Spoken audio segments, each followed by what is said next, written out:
Alors, premièrement, dès la fin de cette vidéo, c'est-à-dire dans quelques minutes seulement, eh bien vous serez capable de trier les imbéciles des gens intelligents. Deuxièmement, en prime, vous allez peut-être prendre conscience aujourd'hui que tout ce qui est autour de nous, là, tout ce qui est autour de vous, eh bien, tout est programmé. Et puis enfin, en bonus, en fin de vidéo, je vais partager avec vous des images qui sont très rares, très rares, qu'il ne faut absolument pas manquer. Alors, le test du gland, pour repérer les imbéciles, a été inventé par Confucius, quelques années seulement avant sa naissance. Alors, pour faire ce test, il vous faut un gland. C'est tout. Pas forcément un grand gland, hein. Un petit, ça suffit. En l'analysant avec un microscope, et même au niveau moléculaire ou atomique, il est impossible de deviner ce que va devenir ce gland. Il est impossible de deviner ce qu'il va devenir. C'est-à-dire que le gland, ce gland-là, eh bien c'est un complexe biologique spécialisé pour faire des glands. C'est un glandeur. Le gland contient un programme génétique merveilleux qui donnera un superbe chêne, comme derrière moi là. Puis des glands, puis des chênes, puis des glands, puis des chênes, puis des glands, puis des chênes, puis des glands, puis des chênes, puis des glands, etc.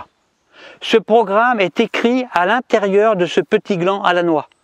Chaque gland sur Terre est programmé pour produire des glands. Il ne sait rien faire d'autre. Mais ce qu'il fait, c'est grandiose.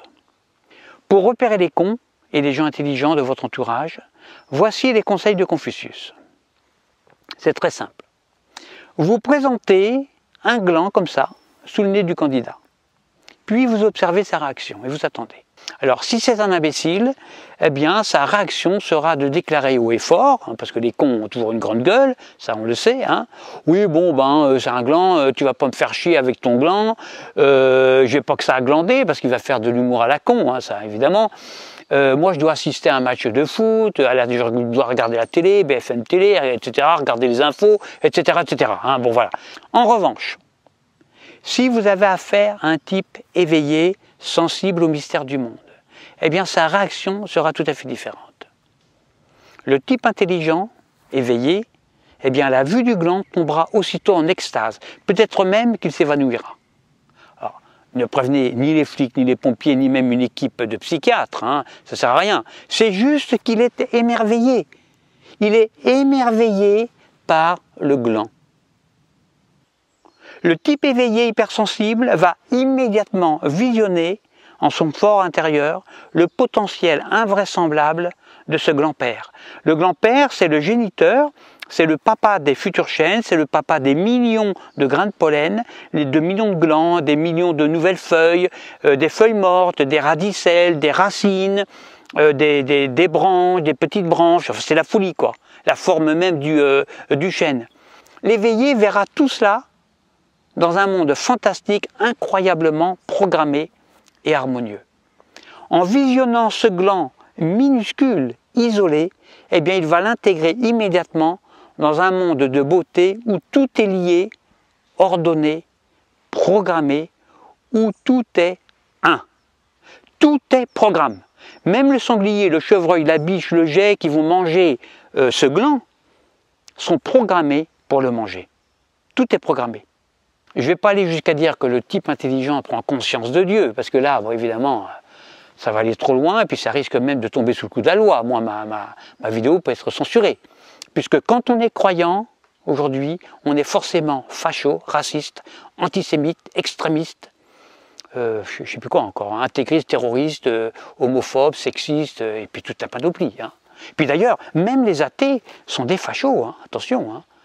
Parce que la loi oblige à être républicain, exclusivement républicain, hein, point barre. Hein. Bon, ça c'était juste une petite parenthèse. Alors un petit conseil quand même.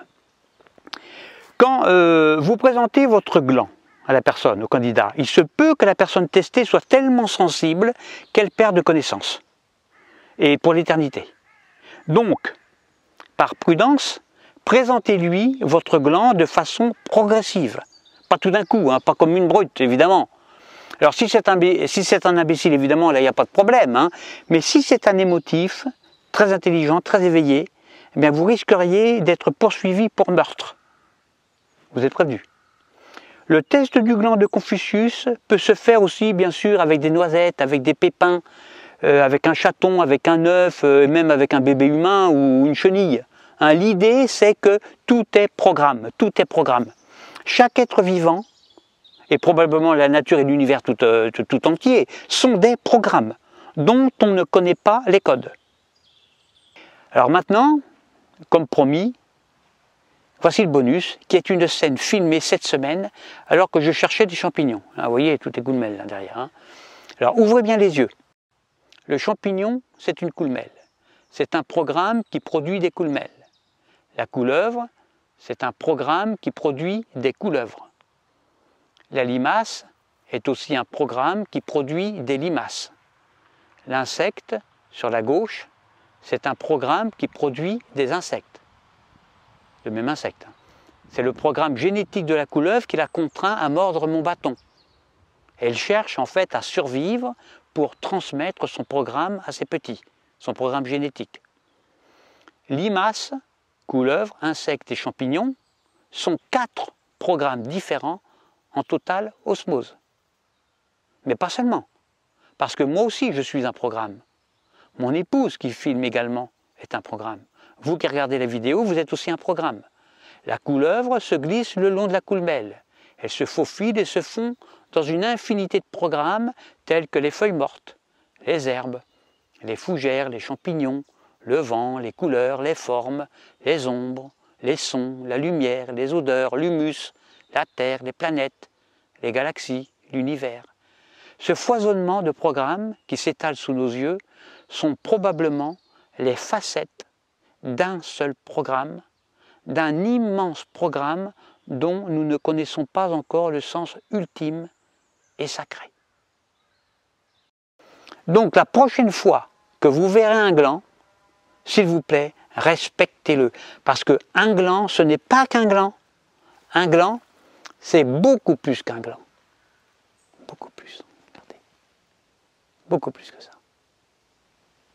À bientôt pour une prochaine vidéo qui sortira probablement vendredi prochain à 17 h.